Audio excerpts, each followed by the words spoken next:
What is going on, everybody? Welcome back to another episode of the Mellow Mondays podcast.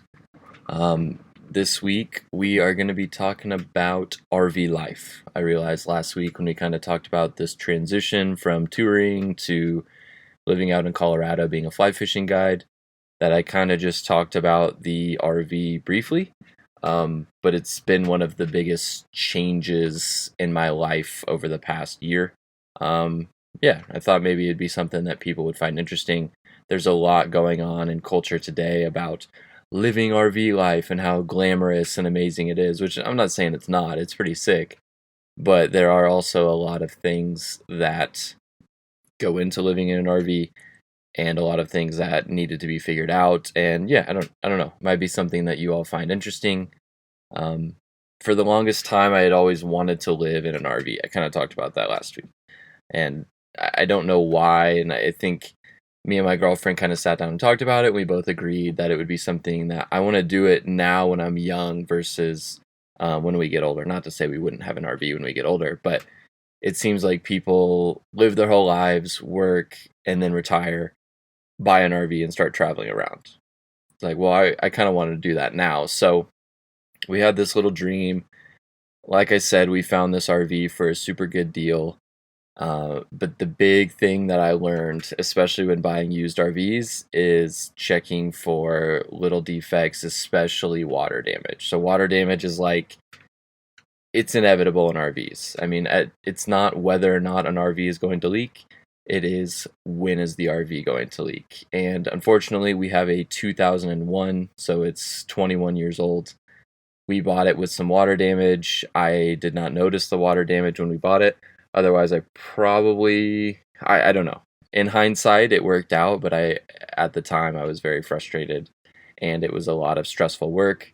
So I ended up cutting out all the pieces that were damaged. I cut them out and I replaced the foam and all this stuff.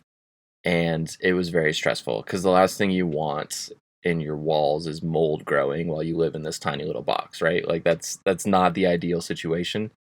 So we figured out that issue, and I guess this is fresh on my mind because I'm seeing some delamination on the outside of the RV. So basically, you have this little outer wall. I don't know if it's like this fiberglass sheet or what it is. I can't remember what it's made out of, but the outer layer of the RV is starting to delaminate from the walls. So you can see these little spots where there's bubbles. That's typically a pretty good indication that moisture has gotten in there and it's causing that glue to separate.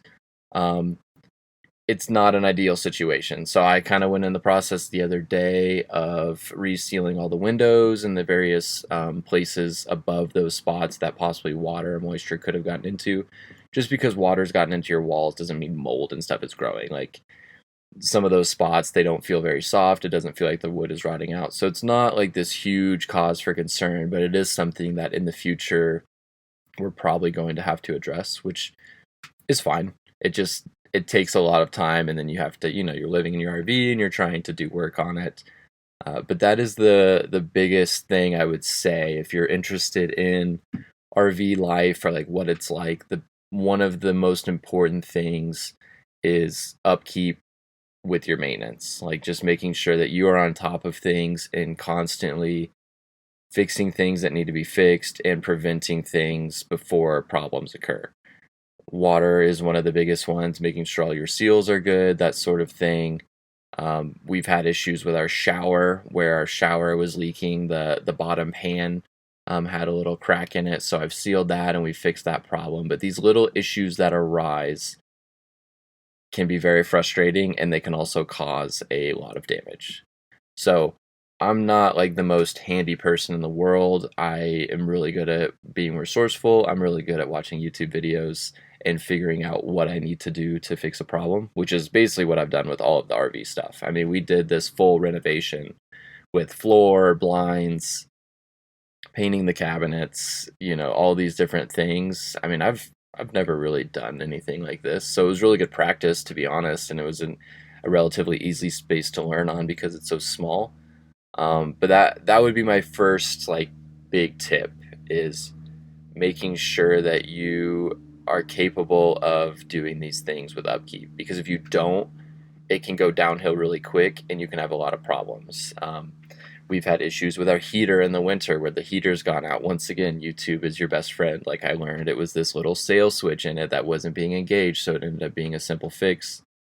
Knock on wood, we haven't had any issues with our AC or our fridge yet. Well, I say our fridge. I've learned that you can't start your refrigerator on an incline. There's a safety shutoff, and if you try to start it too many times, it throws an error code that you then need to reset. And last year when we were coming out to Colorado, that was the issue we were having. And so I was freaking out that our fridge was broken, all this stuff. Once again, a little bit of YouTube, a little bit of diving into the manuals. I figured out, okay, it's really not that big of a deal, and it's working fine now. So that is like the big thing is upkeep, being resourceful, making sure that you know places to go to get things fixed, because inevitably something's going to go wrong, especially when it's something as old as our RV is. It's just an invaluable thing that you really got to stay on top of, because I think it's hard. You think of an RV as like, oh, it's cool. It's like this little trailer that we live in or whatever, but it's exactly like owning a home. It's just smaller. It's a lot less insulated, and it's a lot less protected from the elements. I mean, it's just getting beat down on rain and snow and the heat and all this stuff. So at some point I need to probably reseal the roof so we don't have any leaks on the roof this year. But it's just always something that needs to be done, and I think being able to prioritize what needs to be done immediately, what can be put off for a little while, you'll learn those things. But that's one of the biggest maybe cautions I have, is just making sure you stay on top of those things. And then maybe transitioning into like, what is it like to live in an RV? I think last year was a really good trial run to figure out how we wanted our RV actually set up. Living in an RV sounds really cool, but it is a small space, and that's not a bad thing at all. I actually really like the small space, and so does my girlfriend. But it does present you with some problems that you have to overcome. Like, you just don't have as much room as you do in a house, and so it forces you to only have what you absolutely need in the RV, which is, I think, really freeing, because we kind of live in a society and culture that it's just all about these things that we have and all, filling up a house or whatever. Not that that's wrong. I don't think it is, but I like the freedom of just having the right amount of clothes I need. I have one winter jacket and one nice jacket. I don't need 3 or 4 of them. Like, all of my fishing stuff stays in my truck, and then we have these various spots for the other little things that we have. Like, we do have quite a bit of storage in here, especially since we only have 2 people living in the RV. But a lot of our wet bays underneath the RV, we have a lot of storage, and that's where we put just various things that we need to fix the RV. And then we have a little spot in the back as well with all of our tape and nails and various fasteners and Velcro and all these different things that you need. We used to store all of these things underneath the couch, but since we got rid of the couch this year, we had to be a little more resourceful and put it somewhere else, which honestly, the systems worked out fine. But that I think is the big thing. And 2, if you're in a situation where you're buying a new RV, it's probably not as big of a deal because the layout is probably going to be what you want it. But when we bought this Class C, the layout wasn't the best suited for us. I mean, you guys saw the old videos. Like, we had this couch here, and then everything behind me was kind of the same. But by getting rid of that couch and adding this desk and the lazy boy chair, we've really just opened up the RV so much more than I anticipated. And then the big thing is adding this desk for me. I've talked about it multiple times, but like, the biggest frustration for me was not having a desk that I had for not having a desk for stuff like for my fly tying stuff, for my computer. Like, I just like having my own little space. If you're familiar with the Enneagram, I am a Enneagram 4. So a lot of times everything is all about the vibe. Like, it has to fit this certain feel, and it makes me feel kind of at home. I've got my little plant and stuff on the desk. So it's a space that I can call my own, which you have to have. Like, my girlfriend's bedroom in the back is kind of her space to make her own. She has her bedspread. It's these little things that make it feel like home. And that is maybe one of the biggest differences between buying a used RV and doing modifications yourself, or just purchasing a new RV. Not that new RVs don't have character. I mean, they certainly do, and you can make it your own. But I didn't I didn't anticipate how much I would like making the RV feel like our home and putting in the things that we want it to feel. Or, I'm sorry, putting in things that we wanted to make it feel like our own home. And I'm really glad we did. I'm a little worried about the resale value of it. Have read a few things that say doing your own personal modifications can hurt the resale value, just because, like, I mean, it's kind of catered to our taste. But if you saw it before, I honestly don't think it's going to hurt us very much in this case. I mean, the floor looks so much better. The cabinets look a million times better. The blinds. Really, the only thing that I think will hurt us is the fact that we have this setup with a desk and a chair that are free moving. So our setup is really geared towards living in one spot. We don't drive the RV very often, because when you drive it, you have to put a blanket down, you have to put things on top of it. So other RVs are maybe a little more suited for just traveling from campground to campground, where we have it set up more for living in it full time in one spot, which is fine. It's just a difference in how we do things.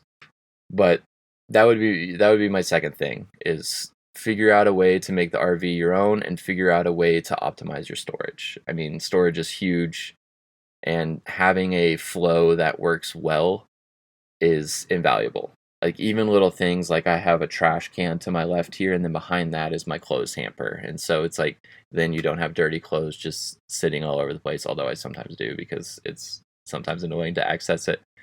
But just finding little things that help your day go smoother and make it not feel cluttered, and always have a system. Like, everything always goes back in the same exact spot, and we know where things go. And yeah, it just helps it feel a little more homey.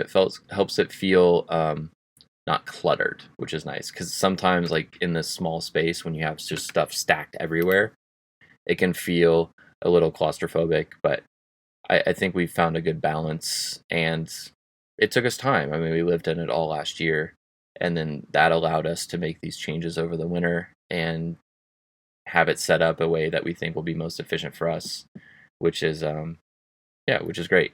And I don't know, I think the other draw for excuse me, I think the other draw for maybe RV living is just the lifestyle it provides you. I think when you live in this small little box, it does force you to go out and experience things. Like, today, I could go do anything. We could go for a hike, we could go fish, we could go mountain bike, or, whatever you want to do. Having this tiny little space and being in a place like Colorado with so much to do outside really does force you to enjoy being outdoors. The climate here is also great for that. I mean, it doesn't get humid at all. Like, everybody always talks about this dry heat, but it really is a big deal. Like, even on a really hot day, we can put our awning down and sit outside and just enjoy the day, which is fantastic. And I think that's what RV life kind of is all about, is just setting yourself up in a way to experience things that you don't normally get to experience. And that's kind of what we're doing out here. I'm a little lucky that I'm a fishing guide, and that's what I do all day for work, is take people fishing. So I'm a little, spoiled in that sense. But it really does allow you, and I think it opens up your mind in a way to experience life a little differently. Not that having a home is bad. I mean, we'll certainly have a home someday, but right now I think the RV is the most cost-effective way to live out here, and that's another reason a lot of people are doing this. They're working from home, or they have these jobs that travel around a little bit, and it can be a really cheap way to live out here. For example, I think we pay $800 a month. I think it's like $835 or something. That includes extra money to park the boat and an extra vehicle here at the campground we stay at. And for the valley, that is insanely low.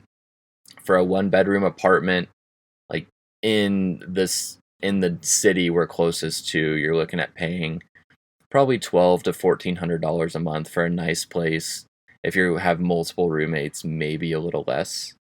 But split between me and my girlfriend, we're each paying, $400 a month to live out here, which is insane.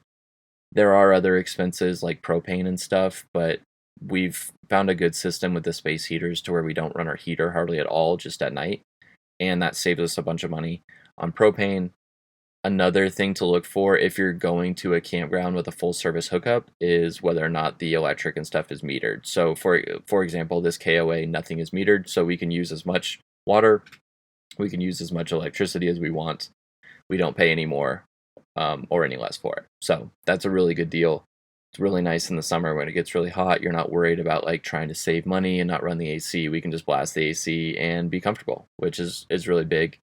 There's another campground we're looking at for the winter that has metered electric, and it just is what it is. I mean, it's a built-in cost, but either way, living in an RV is certainly going to be cheaper as far as rent goes than getting a place like an apartment or whatever out here in Colorado, which is sick.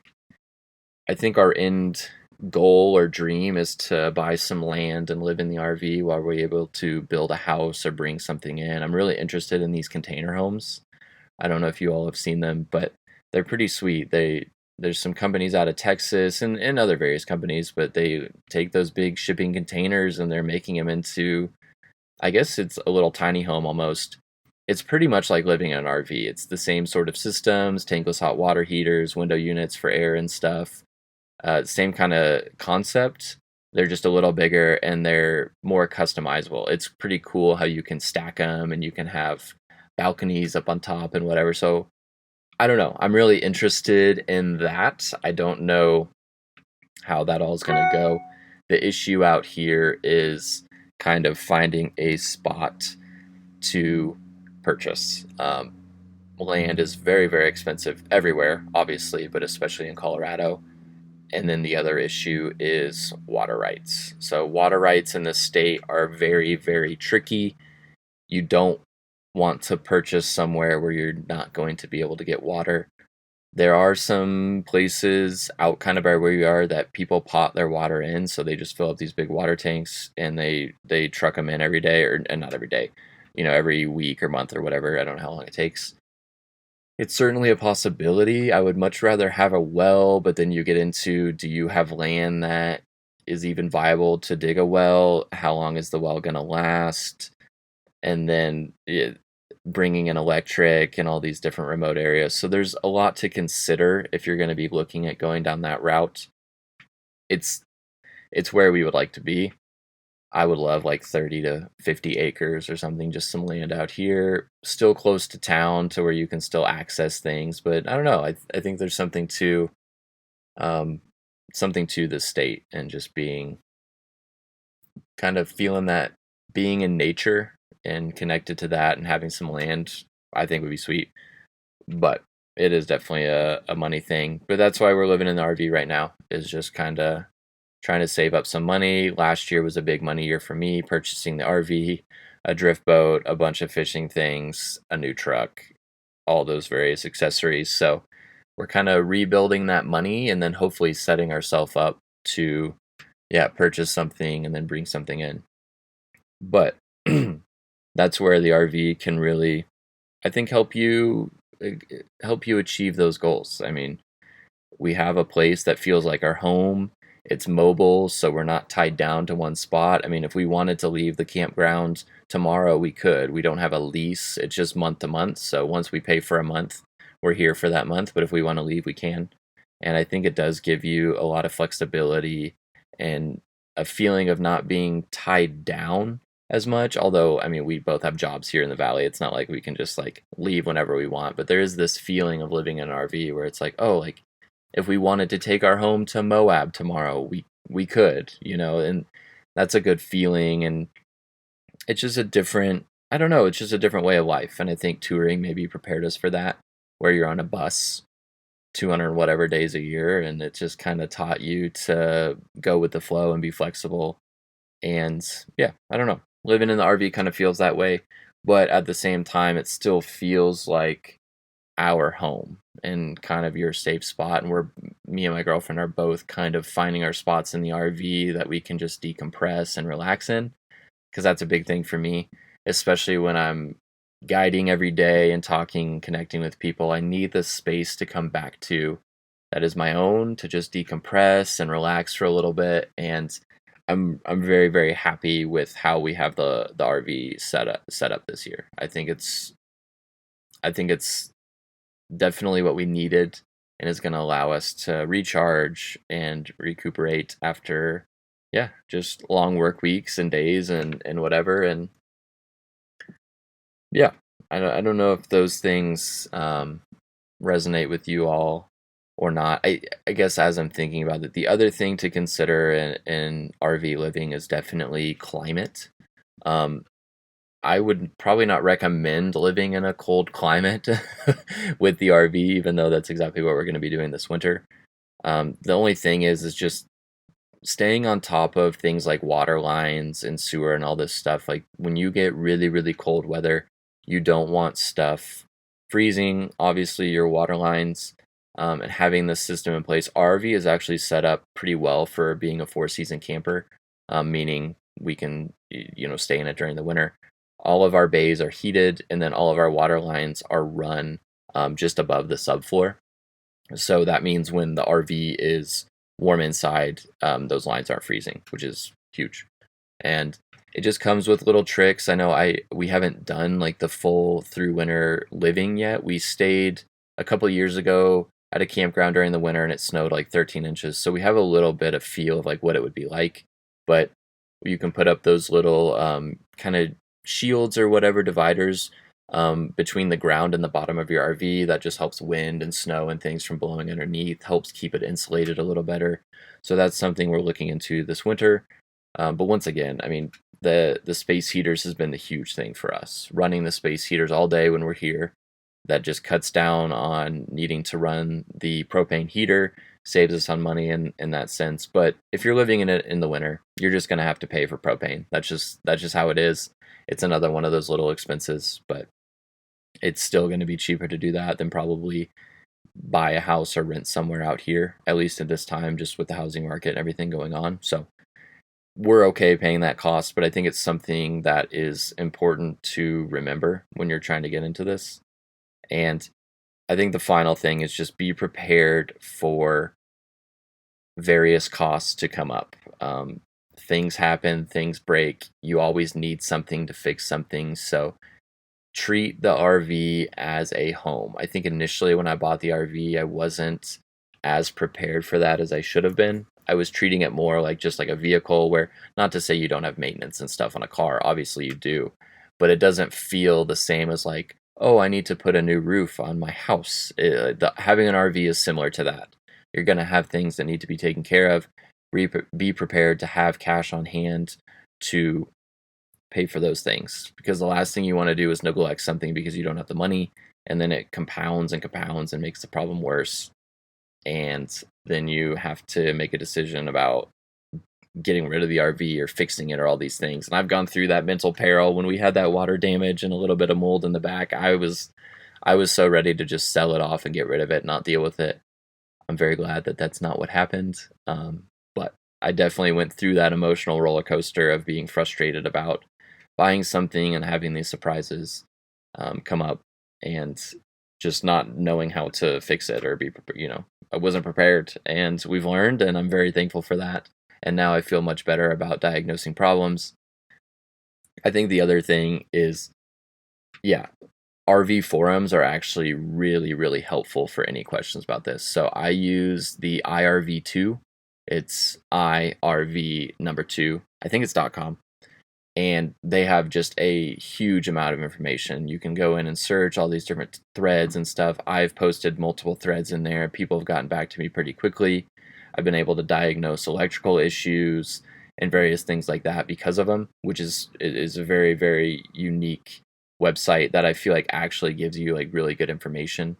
And it's cool being a part of a community. I think that's the other thing. I love being at campgrounds in the summer, like the KOA we stay at. I love the hustle and bustle. Everybody's very friendly, and most of these people are out here on vacation, just enjoying the place that we live.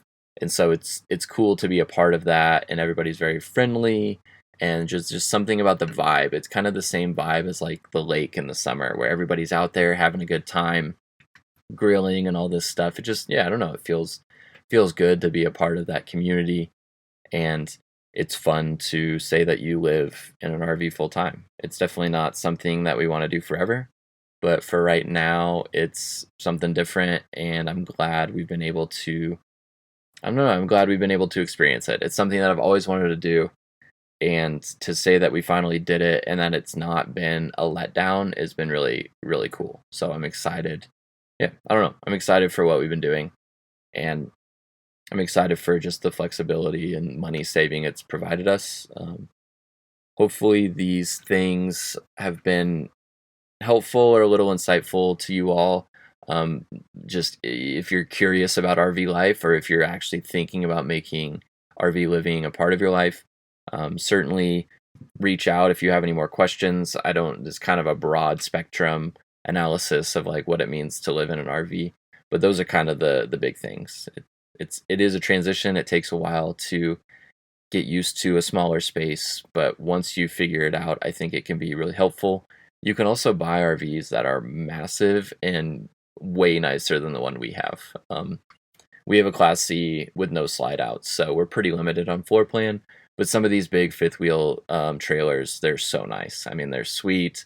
Multiple bedrooms, raised platforms for your living spaces, slide outs. I mean, they're nicer than apartments that I've had in the past. So it's certainly an option if you have the capital to do that. If we had the money to do it, we certainly would.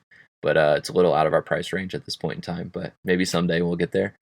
But yeah, I hope this was something you find a little bit insightful. It's certainly a way of life that's becoming more popular, but I think a lot of people kind of glam it up and make it seem like this really amazing thing, which I'm not saying it's not. It definitely is. But I think it's important to be prepared for some of these things. When you're living full time in your RV, you have to think through a few of those things and make sure that you're prepared, in case you have issues, in case you have things come up that you have to fix, pour money into, whatever it may be. But yeah, thank you guys as usual for tuning in. This has been another episode of the Mellow Mondays podcast, coming to you every Monday around, I don't know, 9 a.m. Mountain Time. Sometime like that. We don't really know. We're still finding our schedule. But every Monday, we'll be here bringing you just some thoughts I had during the week. Thank you guys, and we'll catch you guys later.